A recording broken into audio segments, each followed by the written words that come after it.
মাঝারি ধরনের বৃষ্টি আইদার আপনার অধিকাংশ জায়গাতে অথবা অনেক জায়গাতে থাকবে এবং তার সাথে সাথে বিভিন্ন জেলায় দু এক জায়গাতে বিক্ষিপ্তভাবে ভারী বৃষ্টি এবং বজ্রবিদ্যুৎ সহ বৃষ্টির সম্ভাবনা আছে।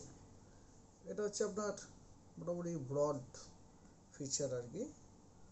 এবং এর মধ্যে কলকাতাও রয়েছে। কলকাতাতে তো অলরেডি আজকে এই আলিপুরে অনেক বজ্রবিদ্যুৎ হচ্ছিল, যদিও বৃষ্টি সেরকম হয়নি।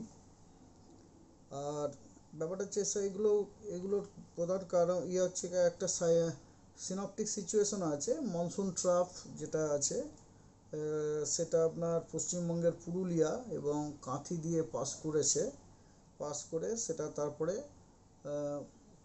দক্ষিণ পূর্বমুখী হয়ে তারপরে উত্তর পূর্ব বে অফ বেঙ্গলে ডুবে গেছে। এইটা একটা বড় স্কেলের সিনপটিক সিস্টেম আছে।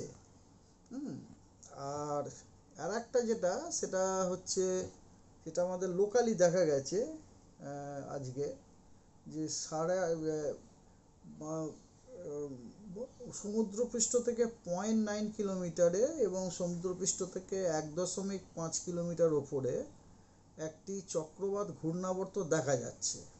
চক্রবাত ঘূর্ণাবর্তটি মোটামুটি আপনার রয়েছে বিহার সংলগ্ন ঝাড়খণ্ড এবং সংলগ্ন গাঙ্গেয় পশ্চিমবঙ্গতে।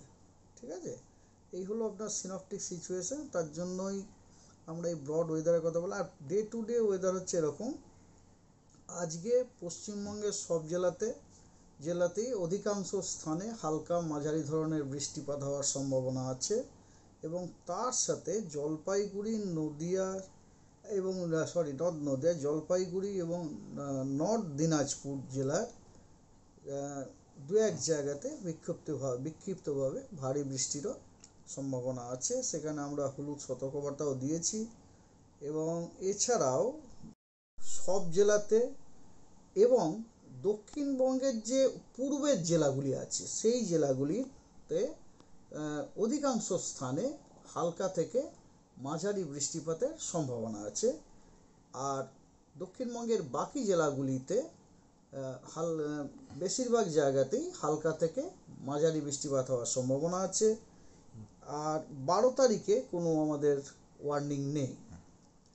13, 14, 15 এই 3 দিনই উত্তরবঙ্গের মালদা বাদ দিয়ে সব জেলাগুলিতে আপনার বেশিরভাগ জায়গায় হালকা এবং মাঝারি বৃষ্টিপাতের সম্ভাবনা আছে এবং দক্ষিণবঙ্গের সব জেলাগুলিতে এবং তার সাথে মালদাতেও অধিকাংশ স্থানে হালকা এবং মাঝারি বৃষ্টিপাতের সম্ভাবনা আছে।